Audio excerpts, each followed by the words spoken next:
Demi mencari titik terang atas kasus pembunuhan Brigadir J, Dewan Perwakilan Rakyat memanggil Kapolri Jenderal Listio Sigit Prabowo untuk rapat dengar pendapat pada 24 Agustus 2022. Dalam rapat yang berlangsung kurang lebih 8 jam itu, DPR melontarkan 45 pertanyaan kepada Kapolri terkait tewasnya Brigadir J. Tim kepolisian berusaha bergerak cepat untuk menangani kasus ini dan telah menyerahkan berkas perkara 4 tersangka, yakni milik Irjen Verdi Sambo, Bribka RR, Baradae, dan KM.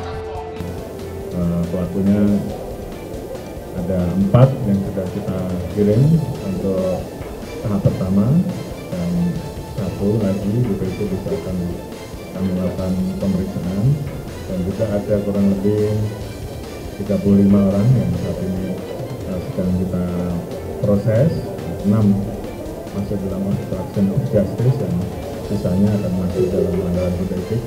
Ada 97 orang yang kami periksa dan ini kemungkinan juga akan bisa bertambah.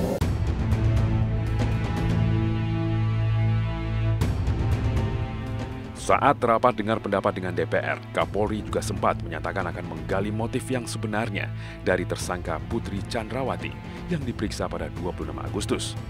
Diduga motif pembunuhan Brigadir Joshua akan berkutat di antara 2 hal, yakni isu perselingkuhan atau pelecehan.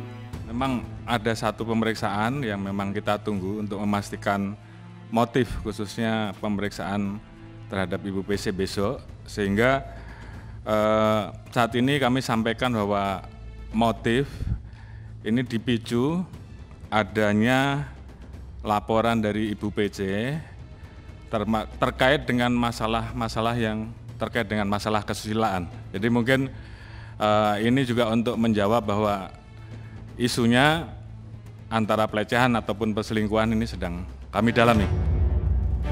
Sementara itu, dalam wawancaranya dengan iNews, Menko Polhukam Mahfud MD juga berharap Kejaksaan Agung bekerja dengan serius dan profesional di tahap pengadilan.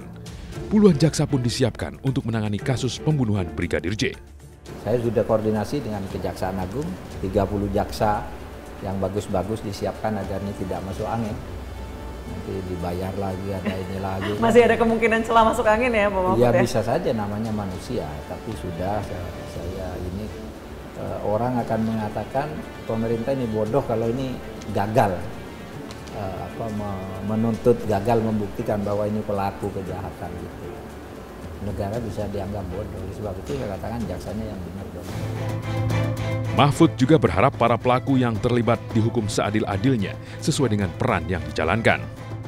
Yang 36 ini Pak, perlu dicopot apa cukup mutasi? Ya itu tadi, ada tiga klaster. Yang klaster di situ ada loh yang diduga perencana, yang diduga tahu sebelumnya, itu masuk klaster 1 itu, ke 388. Ya, tapi ada yang obstruction of justice. Itu bisa pidana tapi hukumannya kan ringan tuh 9 bulan, 2 tahun dan seterusnya gitu ya. Menghalang-halangi penyidikan. Itu bisa dipecat juga atau bisa diturunkan pangkatnya karena kena hukuman pidana. Nah, yang hanya ikut-ikutan ini suruh ngantar surat, suruh nerima telepon, suruh bilang ini tidak ada dan sebagainya. Melarang orang masuk untuk memeriksa. Nah, ini kan hanya petugas, kalau tidak dia kan bisa dipecat, bisa ditindak oleh atasannya. Nah, yang begini ini salah, tetapi dia klaster ketiga yang ringan aja lah hukumannya, agar kita adil. Nah, sesudah itu di reposisi. Wah, kamu ini udah dapat bahan yang belum saya katakan ke wartawan kali ini. Soal 3 klaster ini coba. Ya udah, enggak apa-apa, bagus. Biar masyarakat tahu juga bahwa saya sudah berbicara tentang 3 klaster. Sedangkan kelima tersangka pembunuhan berencana yang menewaskan Brigadir J dijerat pasal 340 KUHP tentang pembunuhan berencana, subsidiar pasal 338 KUHP tentang pembunuhan, junto pasal 55 junto 56 KUHP.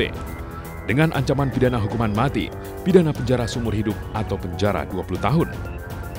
Kasus pembunuhan Brigadir Joshua yang didalangi mantan Kadif Propam Polri Irjen Verdi Sambo tentu saja menjadi catatan kelam bagi institusi Polri.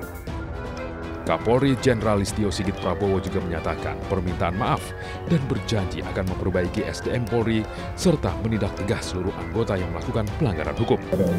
Ini semua kami lakukan tentunya untuk membuktikan bahwa Polri betul-betul bekerja secara transparan, bekerja secara objektif, dan tentunya hasilnya harus bisa dipertanggungjawabkan ke publik. Mungkin peristiwa ini juga tentunya sangat ditunggu-tunggu dan menjadi perhatian publik, dan mungkin karena peristiwa yang cukup lama dan ini sangat mengganggu juga. Dan tentunya ke depan kami akan segera melakukan perbaikan dan pembenahan internal ke dalam dan juga melaksanakan tugas-tugas yang menjadi tugas pokok Polri. Pengungkapan misteri pembunuhan Brigadir J belum usai. Pihak keluarga Brigadir J juga masih akan melakukan langkah hukum terkait dugaan pencurian uang ratusan juta rupiah yang keluar dari rekening Brigadir J.